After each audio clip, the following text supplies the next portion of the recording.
సంక్రాంతి పండుగ సందర్భంగా పట్టణవాసులు గ్రామాలకు బయలుదేరారు. దాంతో రాజేంద్రనగర్ డివిజన్ ఆరంగర్ చౌరస్తా ప్రయాణికులతో కిటకిటలాడుతోంది. ప్రయాణికులు ప్రజలకు ఎలాంటి ఇబ్బంది లేకుండా పోలీసులు ట్రాఫిక్ను క్రమబద్ధీకరిస్తున్నారు. ఇంకా మరో 2 రోజులు ప్రయాణికుల రద్దీ కొనసాగుతుందని పోలీసులు తెలిపారు. సంయమనం పాటిస్తూ ఎక్కే బస్సు వచ్చే వరకు నిరీక్షించి సహకరించాలని ఆర్టీసీ అధికారులు కోరారు. ప్రయాణికులకు మెరుగైన సేవలు అందించడానికి ఆరంగర్ నుంచి మనం వివిధ ప్రాంతాలకి మనం ప్రత్యేకమైనటువంటి బస్సు స్టాప్ ముఖ్యంగా మహబూబ్ నగర్ వచ్చేసి మనకు మహబూబ్ నగర్ కానీ షాద్ నగర్ కానీ నారాయణపేట కానీ వనపర్తి కానీ కొల్లాపూర్ కానీ వీటన్నిటికి కూడా నార్మల్ బస్సెస్తో పాటుగా అడిషనల్గా ఒక 200 to 300 ట్రిప్స్ ఏర్పాటు చేయడం జరిగింది.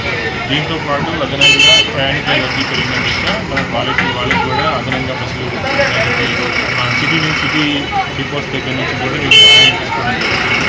సో ప్రయాణికులకు ఎటువంటి ఇబ్బంది లేకుండా అన్ని రకాల సదుపాయాలు అట్లనే దీన్ని మానిటర్ చేయడానికి రకరకాలుగా అంటే డిపో మేనేజర్స్ కానీ సీనియర్ ఆఫీసర్స్ కానీ ఆఫీస్ నుంచి కూడా రావడం జరుగుతుంది.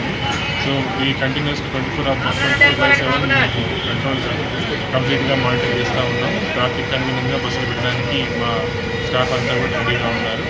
సో ప్రయాణికులు ఖచ్చితంగా అంటే వేరే ప్రైవేట్ వాహనాల వైపు వెళ్లకుండా మా ఆర్టీసీ బస్సులను ఆశిస్తున్నారు. షెడ్యూల్ బస్సెస్తో పాటుగా స్పెషల్ బస్సెస్ కూడా అరేంజ్ చేయడం జరిగింది. దాదాపుగా ట్రిప్స్ చూసుకున్నట్లయితే మనకు 200 to 300 ట్రిప్స్ అదనంగా ప్లాన్ చేయడం జరిగింది. ఇంకా అవసరాన్ని బట్టి సిటీ నుంచి కూడా మేము బస్సు